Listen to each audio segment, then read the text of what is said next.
Welcome to Growlleap Academy, where we cut through the noise and dive deep into the ideas that help you grow smarter, live clearer, and focus on what truly matters. Today's episode is for anyone who's ever felt overwhelmed by the sheer weight of their own thoughts. Let's explore a radical yet simple idea. Mental minimalism. Yeah, not just a buzzword, but a real actionable practice that can change your mind literally. Okay, let's dive in. Yeah. We've been looking into this really interesting area, focusing on something I bet resonates with almost everyone listening. That feeling. What feeling is that? You know, that feeling of having a brain that just, well, it won't quiet down, too many tabs open, too much buzzing around inside. Yeah, that pervasive sense of mental overload. It's everywhere, isn't it? It really is. And this concept we're exploring, mental minimalism, it's positioned not as some kind of abstract philosophy. Right, not some pie-in-the-sky thing. Exactly. But more as a practical strategy for dealing with exactly that feeling. It's presented almost like an answer, really, to how we function in a world that's just constantly demanding our attention. Mm-hmm. Bombarding it, really. So our mission today is, well, to unpack what we found about why our minds feel so cluttered in the first place. And then how this idea of mental minimalism actually offers a concrete path, like steps you can take to clear out some space. Space for what really matters, ultimately. We want to pull out the core insights and, crucially, the actionable ideas. Okay, so where should we start? Maybe with what seems to be the core problem identified in the material. Yeah, let's do that. And it's kind of surprising, actually. How so? Well, it suggests that the real exhaustion that so many of us feel, it might not primarily be from, physical work or even just having a packed schedule. Okay, so if it's not that, then what is it? It's the constant weight of things we're carrying in our heads. That reframes it quite a bit, doesn't it? Totally. It's not just doing too much, but almost thinking about too much all the time. Exactly. Think about it like those things described as open loops. Yeah, the unfinished thoughts that just keep circling back. And the mental to-do lists, the ones that only exist in your memory, not written down anywhere. Definitely. And the constant stream of what ifs and I should really, or, oh, don't forget to. Right. And none of those things are like active tasks you're doing right now, but they're running in the background. Like hidden programs just draining your battery. That's a good way to put it. The material actually calls this the hidden cost of modern life. Hidden feels right, because you don't always consciously notice this drain, do you? But you definitely feel the fatigue at the end of the day, or even halfway through. Definitely. And what really struck me was the contrast drawn with physical clutter. How so? Well, think about it. We have systems, right? Or at least habits, maybe rituals, for cleaning our desks or organizing closets, tidying up the house. Sure. We know how to deal with physical mess, mostly. But when it comes to our minds, the main tool we use for literally everything, we seem to have very little practice, sometimes not even the awareness, that we need to manage the internal clutter. And the result of that neglect is pretty predictable, as the source points out. Yeah. Like what? Like finding it hard to focus, feeling like your thinking is muddy or unclear, and that constant struggle, the one, trying to figure out what's just loud in your head. The urgent noise. Exactly. Versus what's actually important. It all gets jumbled together. And here's where it gets, well, kind of ironic. When people feel that mental overwhelm, what's often the first reaction? Reach for another app, another system. Bingo. We try to add more tools. A new productivity app, maybe a really complex planning system, another routine to follow. Right. But the sources we looked at suggest that maybe, just maybe, the problem isn't a lack of tools or that we're doing too little. It might be that we're simply thinking too much, but in this really unstructured, cluttered way. It's like trying to fix an internal space problem with more external stuff. And often you just end up adding more things to think about, more cognitive load. So mental minimalism comes in as the alternative here. Exactly. And it's not about, achieving some impossible state of totally emptying the mind. That's not really the goal, or even possible. It's more about creating space. Mental white space. Yes. Space to think better, not just more thoughts swirling around, but higher quality thinking. It's presented as this active process. Of removing the unnecessary mental noise. Precisely. So you can actually perceive and then focus on what genuinely matters. It's less about adding brilliant thoughts and more about subtracting the constant distractions. And the payoff promised. It's pretty compelling. It's not just, oh, I'll feel a bit calmer.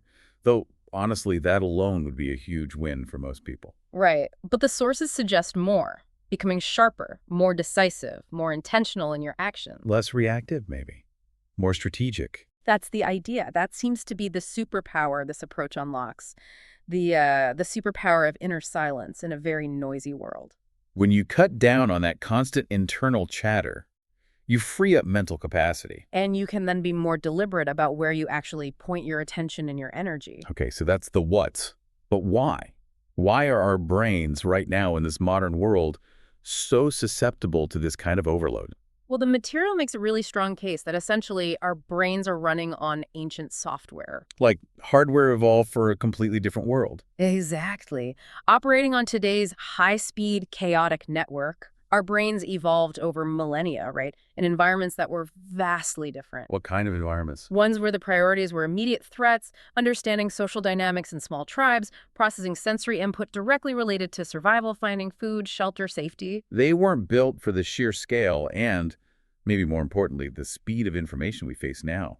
The demands, the potential stimuli bombarding us constantly. It's almost impossible to grasp the difference in scale. Some estimates mentioned suggest we might process more information in a single day. And someone back in, say, the 18th century encountered in their whole lifetime. Exactly. Just think about the implications of that. It's mind-boggling. And it's not just passive consumption, is it? Like reading a book. It's the constant stream. Notifications, emails, texts, breaking news alerts, social media feeds. The micro decisions, too, what to click on, what to reply to, what to ignore, what little thing to remember for later. It requires this continuous low-level mental processing power humming along all the time. And as the material points out so well, this mental juggling act doesn't just switch off when you clock out of work or finish a specific chore. No way. The brain keeps running these background processes, doesn't it? Remembering that meeting tomorrow. Oh, what was that thing I needed from the grocery store? Replaying that slightly awkward email exchange. Planning the weekend chores, worrying about a future event. It's endless. And this is what the sources are calling cognitive load. There's a really powerful analogy they use. Which one? The one about having dozens of browser tabs open on your computer at the same time. Ah, yes, the browser tab analogy. That resonates. It perfectly captures that feeling. Doesn't it?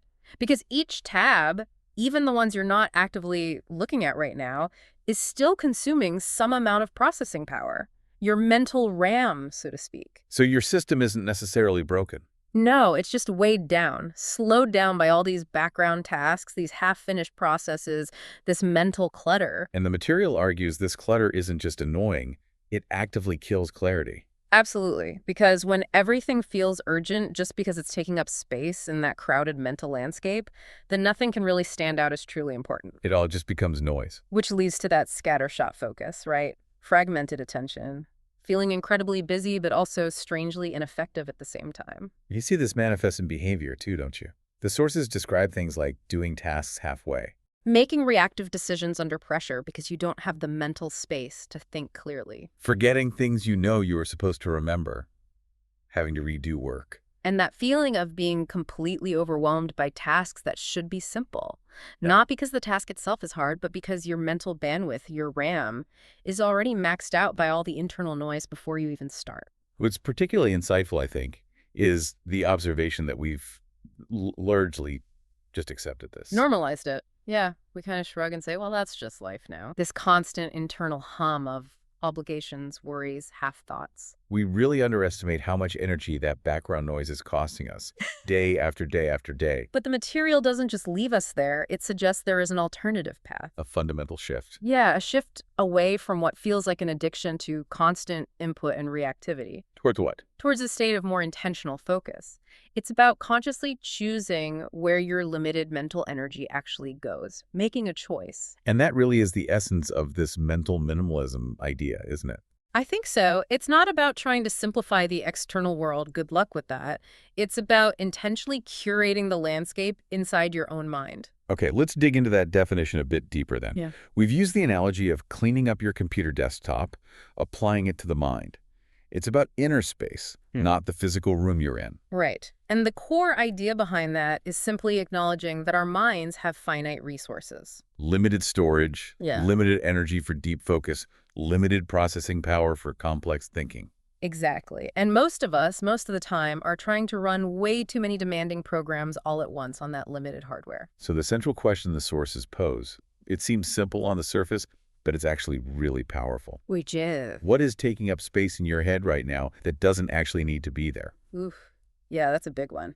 And they give examples this kind of unnecessary clutter, right? They do. Things like, well, loops of overthinking that never actually lead to a solution. Or maybe worries about things that happened ages ago, or might never happen, outdated worries that don't serve any real purpose anymore. And that constant barrage of input that isn't essential. You know, the alerts, the notifications, the low-priority emails or requests that still somehow demand a little slice of our attention. And it's crucial to understand this isn't about becoming passive or somehow disconnected from reality. No, the sources really emphasize it's about becoming selective, consciously selective. This is key, I think. It reframes attention not just as something that happens, but as a highly valuable, finite resource. Something you need to actively protect, like your time or your money Yep. or your physical health. Exactly. You wouldn't just leave your wallet wide open on a busy street, right? But we often let every random notification, every stray thought, every minor demand steal tiny bits of our precious attention all day long. There's that other analogy used about walking into a chaotic, noisy room. Yeah, the one with blaring music from different speakers, TVs flashing, people shouting over each other. The sources suggest that is what your brain can feel like from purely internal clutter. It doesn't matter how quiet your actual physical surroundings are. If the inside is noisy, you feel the chaos.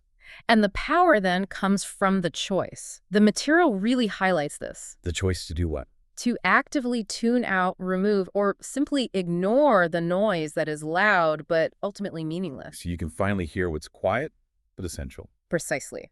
To perceive and respond to the subtle signals, the important insights, the things that really matter, which often get drowned out by the louder, more superficial stuff. The reflective questions included are really good for prompting this kind of thinking. Which ones stood out to you? Questions like, are the thoughts I'm having actually mine? Or are they just things I've absorbed, maybe recycled from social media, news, or other people? That's a good one.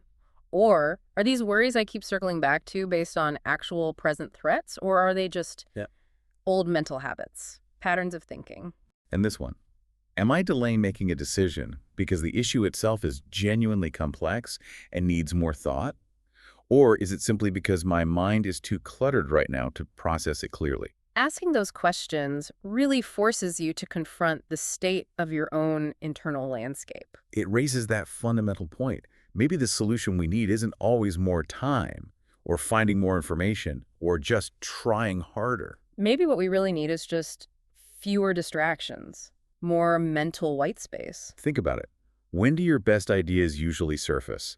When do you get those moments of real clarity? Almost never when my mind is completely flooded and racing, that's for sure. It's usually in the quieter moments. Right, when there's a bit of stillness, a bit of room for those connections to actually form and bubble up to the surface. So the core principle, stated pretty clearly in the sources, is that mental minimalism is fundamentally about making space for what matters. And in a world that's constantly screaming at us to add more, get more information, set more goals, acquire more possessions, do more things, the real power, the strategic advantage, might actually lie in subtraction, knowing what to let go of.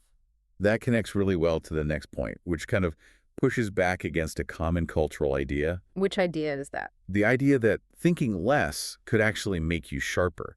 It challenges that notion that a busy, constantly churning, never-stopping mind is somehow a sign of high intelligence or productivity. Oh yeah, that's a big one. We tend to glorify the "my mind never stops" thing, don't we? We do. But the sources challenge that directly. They suggest that a constantly racing mind isn't necessarily a sign of deep intelligence. It's often just a symptom of, well, mental clutter. It's being busy inside your head, which is definitely not the same thing as being effective or productive in the real world. Real intelligence, as it's presented here, is more about the effective use of your cognitive resources, your brain power. And that effectiveness, that clarity of thought, it requires space. It needs room to breathe, not constant internal chatter and overload. You can almost see the contrast in behavior, can't you? Think about people who seem genuinely focused and strategic. They often seem calmer, maybe even a bit slower sometimes. Right. Because they're prioritizing ruthlessly. They're actively tuning out the noise. They're not necessarily thinking less overall, but they're engaging in disciplined thinking. Directing their mental energy very deliberately, only where it counts. Now, contrast that with someone who seems frantic, trying to mentally juggle 50 different things at the same time, reacting to everything. Yeah, the difference is stark. So mental minimalism, viewed this way, becomes a kind of conscious discipline. A decision you make, repeatedly. A decision not to entertain every single thought that pops into your head.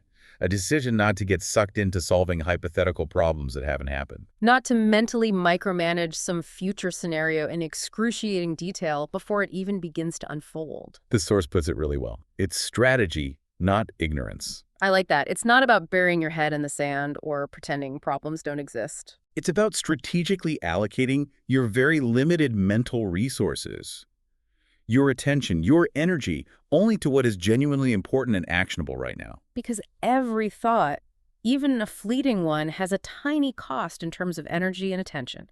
And the hard truth is, not all thoughts are worth paying that price. Makes sense. When your inner world is just loud and cluttered, it literally drowns out your ability to think clearly, to have insights, to connect the dots. But by intentionally reducing that noise, you clear the inner screen. You create the conditions for your actual intelligence and intuition to function at their best. And the benefits become tangible again. What did the sources list? Ideas get clearer. Priorities that seemed confusing suddenly become obvious. Decisions feel easier to make. Not because life magically got simpler. No, but because you are more centered. You can process the options with a clear, uncluttered mind. The sources wrap this section up with a really powerful statement, I thought, that thinking less makes you more precise. Precision. In a world drowning in distraction and noise, precision is definitely a form of power. It's like having the ability to focus your mental laser beam exactly where it needs to go, instead of having your energy scattered everywhere by a fog machine. It allows you to cut through all the superficial stuff and really engage deeply with what truly matters. Okay, this all sounds incredibly valuable, transformative even. But how? How do you actually do it? It's one thing to understand the concept, another to implement it. Right. And thankfully, the material doesn't just leave us with the theory. It offers a very practical, actionable system. Like a roadmap. Kind of. A simple 3-step path to actually building this mental clarity in your life. Because the sources emphasize clarity isn't usually something you just stumble into randomly. It's something you have to build deliberately, like strengthening a muscle or cleaning your house. Exactly. It requires consistent effort, a repeatable system, like maintaining physical fitness. Mental fitness needs maintenance too. Okay, so what's the system? What are the steps? It's refreshingly simple, really. Just 3 steps. Step 1, do a mental download. A mental download. Okay, what does that mean and why do it? The why is pretty straightforward but profound.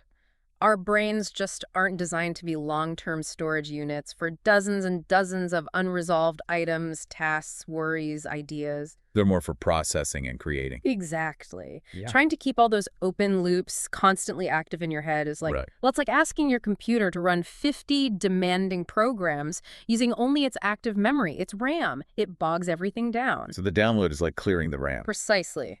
The sources suggest treating your mind like a really meta-computer desktop. The very first step before organizing anything is just to get everything out of your head so you can actually see what's there.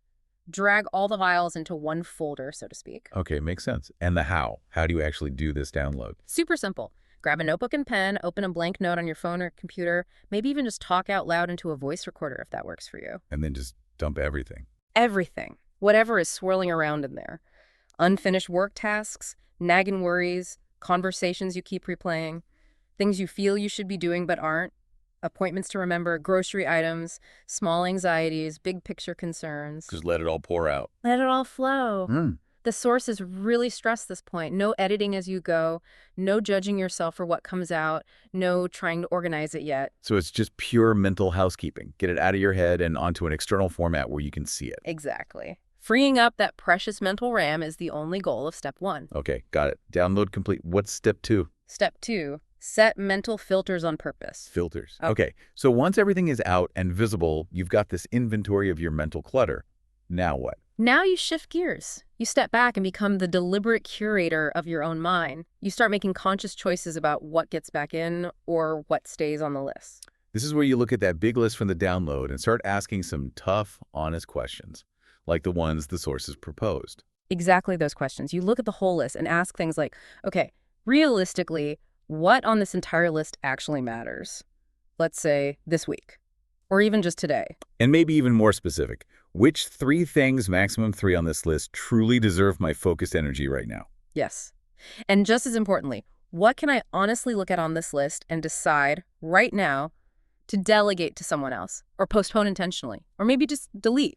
Let it go entirely without feeling guilty about it. That requires some brutal honesty, probably. It does. And another filter question they suggest is powerful too. Which thoughts or items on this list tend to make me feel heavy, stuck, or drained? Versus which ones feel energizing, aligned, or move me towards something I value? Filtering by energy. Mm-hmm. Interesting. That's really where the clarity starts to get created, isn't it, in that filtering process? By consciously choosing what not to give your precious mental energy to, or at least what not to carry around constantly in your head. The sources argue most people just Yeah. never do this step, never consciously filter their thoughts and mental tasks. Right. They just react to whatever feels loudest or most recent. This step is about choosing less, but better. Recognizing you don't need to think about everything all the time. You just need to think deeply and clearly about the few things that matter most. Okay, download, then filter. What's step 3? Step 3, create a daily mental reset ritual. A daily ritual. Why daily? Because, as the sources acknowledge, mental clutter inevitably builds up again. It's like dust in a house, you clean it, but it comes back. So consistent, simple maintenance is key to protecting the clarity you created in step 2. It's not a one-and-done thing. Definitely not. It's about building habits that regularly clear out the accumulating mental debris. And they offer some simple examples for what this ritual could look like. Yeah, really simple, accessible things. For instance, maybe starting your day with just 15, maybe 30 minutes, completely phone-free. Just allowing your mind a moment of quiet before the demands of the day start flooding in. Exactly. Or building in a super quick midday check-in, like literally setting a timer for 60 seconds and just asking yourself, okay, pause. What's landed in my head in the last few hours? It doesn't really need to be here. A mini filter during the day. Yeah. And then maybe setting a conscious mental shutdown ritual at night. What would that involve? Could be just 5 minutes of sitting in silence, maybe some quick journaling about the day, focusing on letting go, or even just a few deep breaths to signal to your brain, okay, active processing time is winding down now. And they also mention deliberately embracing pockets of actual silence during the day. Critically important, yes. Not filling every gap with music or podcasts or scrolling, just allowing moments of genuine quiet. Because, as the sources emphasize, clarity often speaks in stillness. You need the quiet to hear it. So this whole 3-step system, download, filter, reset, it doesn't sound like it requires huge chunks of time or complicated tools. No, and that's really the beauty of it and a key point the sources make. It doesn't take that much time on any given day, or even if you just do the full download filter every few days. But done consistently. Done consistently, it creates this significant cumulative shift over time. Because when your mind is clearer, things change. Decisions genuinely become sharper. Your ability to focus deeply improves. And your energy. Right. It flows more naturally towards what you've chosen to prioritize, right? Yeah. Instead of just being scattered and dissipated by all the constant internal noise and clutter. Precisely. It puts you back in the driver's seat of your own attention. Okay, let's talk about the ultimate payoff then. What does all this lead to? The sources paint a pretty vivid picture of what a clear mind enables.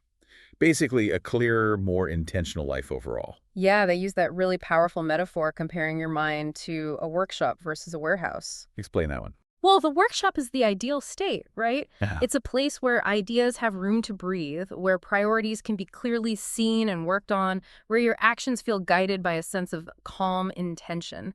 It's organized for creation. Okay, and the warehouse? The warehouse represents that cluttered state most of us live in, like that browser with 57 tabs open. It leads inevitably to distraction, that low-grade, constant anxiety, and that feeling of mental fatigue, even if you haven't done anything particularly strenuous physically.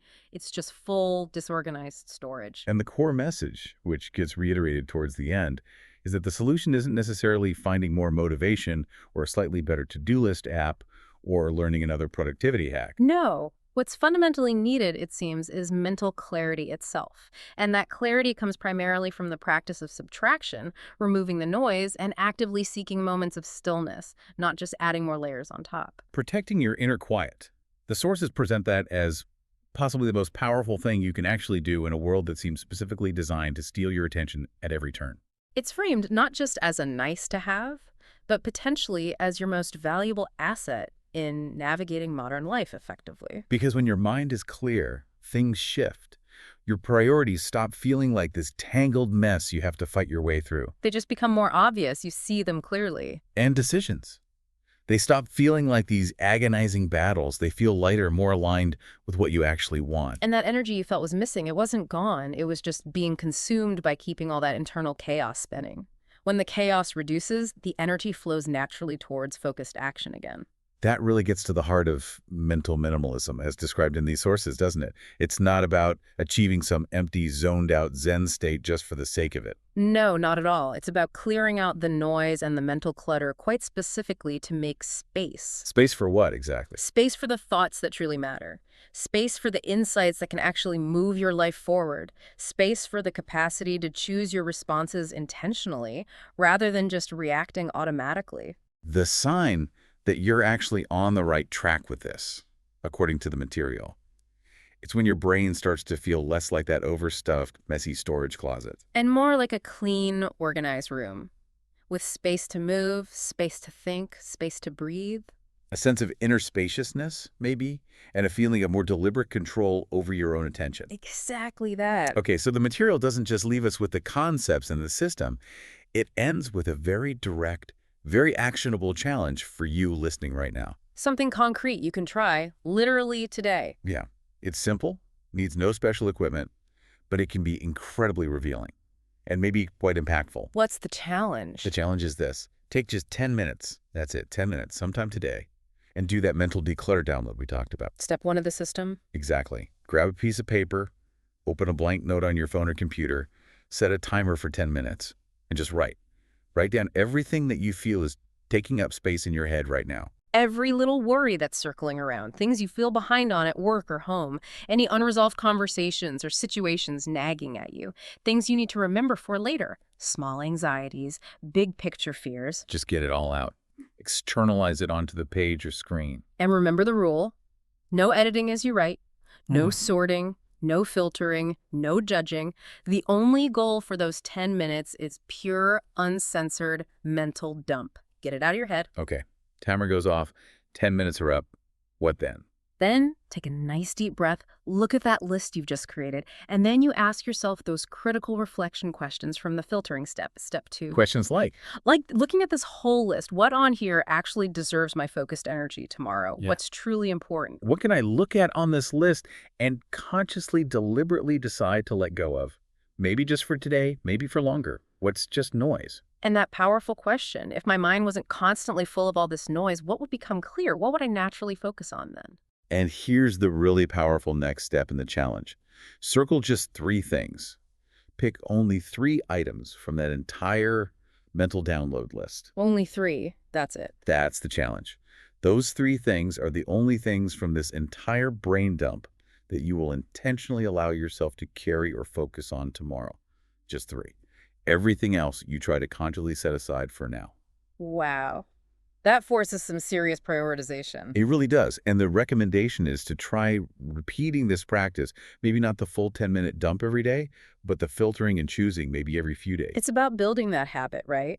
Protecting the clarity you create, honoring the mental space you've cleared. Because, as sources conclude so powerfully, once you stop constantly drowning in the internal noise, You finally start to hear what genuinely matters. The signal emerges from the static. and once you stop trying to mentally carry absolutely everything all the time, You free up the capacity, you free up the energy to actually carry what truly counts, the things you can genuinely influence and that align with your deeper values. a calm mind, they argue, isn't a passive one. It's actually a very powerful one. And this practice of mental minimalism aims to make your inner world, and by extension, your outer life, feel lighter, cleaner, sharper. And ultimately more authentically yours. Less driven by external chaos, more guided by internal clarity. Which leaves us with a final thought for you to maybe sit with after trying that download. Looking at your list, what's just one thing on there that you could choose to consciously let go of, even just temporarily today, to create even a tiny bit more mental space? Just one thing. What would that be? Thanks for tuning in to this episode of Growleap Academy. We hope it sparked a few new thoughts and maybe helped you let go of a few old ones. See you in the next one.